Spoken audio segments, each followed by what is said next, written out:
religion d'Abraham, musulmans droits, et ils n'étaient point des associateurs. La première maison qui ait été édifiée pour les gens, c'est bien celle de Baka, la Mecque, bénie, et une bonne direction pour l'univers. Là sont des signes évidents, parmi lesquels l'endroit où Abraham s'est tenu debout, et quiconque y entre est en sécurité. Et c'est un devoir envers Allah pour les gens qui ont les moyens d'aller faire le pèlerinage de la maison. Et quiconque ne croit pas, Allah se passe largement des mondes. Dis, ô gens du livre, pourquoi ne croyez-vous pas au verset d'Allah, Al-Qur'an, alors qu'Allah est témoin de ce que vous faites? Dis, ô gens du livre, pourquoi obstruez-vous la voie d'Allah à celui qui a la foi, et pourquoi voulez-vous rendre cette voie tortueuse, alors que vous êtes témoins de la vérité, et Allah n'est pas inattentif à ce que vous faites. Ô les croyants, si vous obéissez à un groupe de ceux auxquels on a donné le livre, il vous rendra mécréants après que vous ayez eu la foi. Et comment pouvez-vous ne pas croire, alors que les versets d'Allah vous sont récités, et qu'au milieu de vous se tient son messager? Quiconque s'attache fortement à Allah, il est certes guidé vers un droit chemin. Ô les croyants, craignez Allah comme il doit être craint, et ne mourrez qu'en pleine soumission. Et cramponnez-vous tous ensemble au câble d'Allah, et ne soyez pas divisés. Et rappelez-vous le bienfait d'Allah sur vous. Lorsque vous étiez ennemis, c'est lui qui réconcilia vos cœurs. Puis, par son bienfait, vous êtes devenus frères. Et alors que vous étiez au bord d'un abîme de feu, c'est lui qui vous en a sauvés. Ainsi, Allah vous montre ces signes, afin que vous soyez bien guidés. Que soit issue de vous une communauté qui appelle au bien, ordonne le convenable, et interdit le blâmable, car ce seront eux qui réussiront. Et ne soyez pas comme ceux qui se sont divisés et se sont mis à disputer, après que les preuves leur furent venues, et ceux-là auront un énorme châtiment. Au jour où certains visages s'éclaireront, et que d'autres s'assombriront, à ceux dont les visages seront assombris, il sera dit, « Avez-vous mécru après avoir eu la foi? Eh bien, goûtez au châtiment pour avoir renié la foi. » Et quant à ceux dont les visages s'éclaireront, ils seront de la miséricorde d'Allah, où ils demeureront éternellement. Tels sont les versets d'Allah, nous, Muhammad, te les récitons avec vérité, et Allah ne veut point léser les mondes. À Allah appartient tout ce qui est dans les cieux et sur la terre, et c'est vers Allah que toute chose sera ramenée. Vous êtes la meilleure communauté qu'on ait fait surgir pour les hommes. Vous ordonnez le convenable, interdisez le blâmable, et croyez à Allah. Si les gens du livre croyaient, ce serait meilleur pour eux. Il y en a qui ont la foi, mais la plupart d'entre eux sont des pervers. Ils ne sauront jamais vous causer de grand mal, seulement une nuisance, par la langue. Et s'ils vous combattent, ils vous tourneront le dos, et ils n'auront alors point de secours. Où qu'ils se trouvent, ils sont frappés d'avilissement, à moins d'un secours providentiel d'Allah ou d'un pacte conclu avec les hommes. Ils ont encouru la colère d'Allah, et les voilà frappés de malheur pour n'avoir pas cru aux signes d'Allah, et assassiné injustement les prophètes, et aussi pour avoir désobéi et transgressé. Mais ils ne sont pas tous pareils. Il est, parmi les gens du livre, une communauté droite qui, aux heures de la nuit, récite les versets d'Allah en se prosternant. Ils croient en Allah et au jour dernier, ordonnent le convenable, interdisent le blâmable, et concourent aux bonnes œuvres. Ceux-là sont parmi les gens de bien.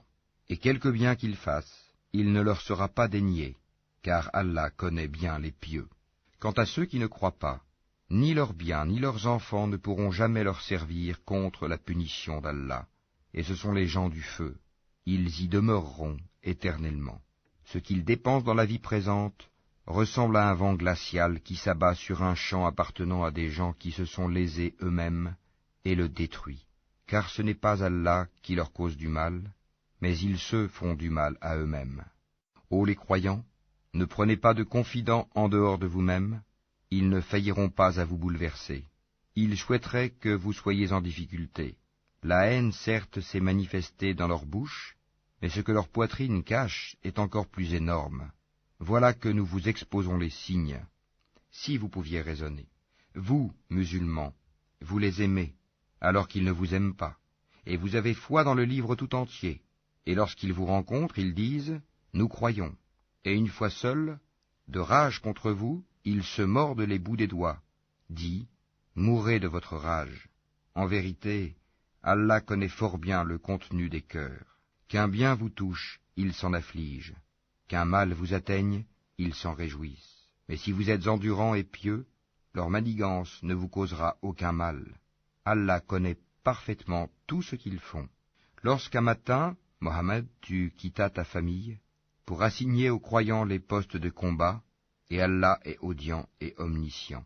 Quand deux de vos groupes songèrent à fléchir, alors qu'Allah est leur allié à tous deux, car c'est en Allah que les croyants doivent placer leur confiance. Allah vous a donné la victoire à Badr, alors que vous étiez humiliés. Craignez Allah donc, afin que vous soyez reconnaissants. Allah vous a bien donné la victoire, lorsque tu disais aux croyants, « Ne vous suffit-il pas que votre Seigneur vous fasse descendre en aide 3 milliers d'anges ?» Mais oui, si vous êtes endurants et pieux, et que les ennemis vous assaillent immédiatement, votre Seigneur vous enverra en renfort 5000 anges marqués distinctement. Et Allah ne le fit que pour vous annoncer une bonne nouvelle, et pour que vos cœurs s'en rassurent. La victoire ne peut venir que d'Allah, le puissant, le sage, pour anéantir une partie des mécréants ou pour les humilier par la défaite, et qu'ils en retournent donc déçus.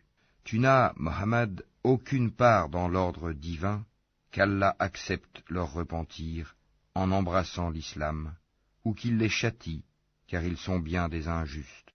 À Allah appartient tout ce qui est dans les cieux et sur la terre. Il pardonne à qui il veut, et il châtie qui il veut, et Allah est pardonneur et miséricordieux.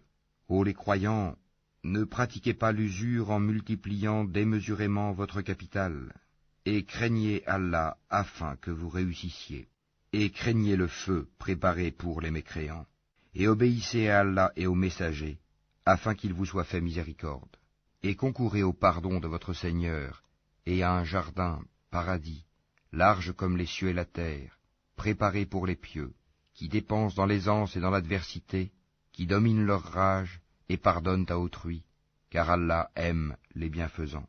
Et pour ceux qui, s'ils ont commis quelque turpitude ou causé quelque préjudice à leurs propres âmes, en désobéissant à Allah, se souviennent d'Allah et demandent pardon pour leurs péchés, et qui est-ce qui pardonne les péchés sinon Allah, et qui ne persiste pas sciemment dans le mal qu'ils ont fait?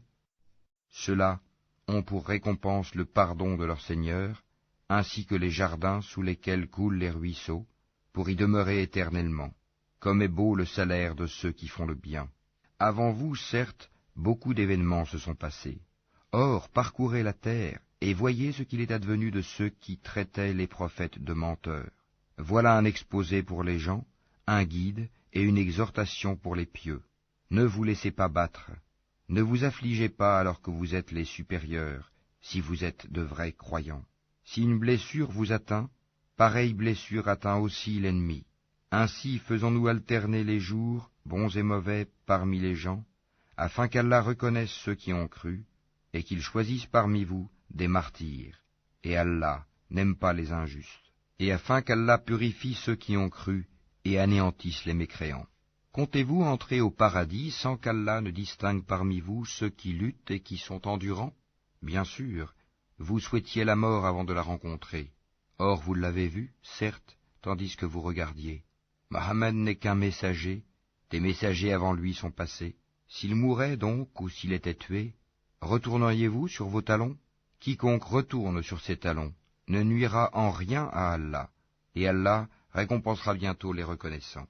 Personne ne peut mourir que par la permission d'Allah et au moment prédéterminé. Quiconque veut la récompense d'ici-bas, nous lui en donnons. Quiconque veut la récompense de l'au-delà, nous lui en donnons, et nous récompenserons bientôt les reconnaissants. Combien de prophètes ont combattu, en compagnie de beaucoup de disciples? Ceux-ci ne fléchirent pas à cause de ce qui les atteignit dans le sentier d'Allah. Ils ne faiblirent pas et ils ne cédèrent point. Et Allah aime les endurants. Et ils n'eurent que cette parole: Seigneur, pardonne-nous nos péchés ainsi que nos excès dans nos comportements, affermis nos pas, et donne-nous la victoire sur les gens mécréants. Allah donc leur donna la récompense d'ici-bas, ainsi que la belle récompense de l'au-delà.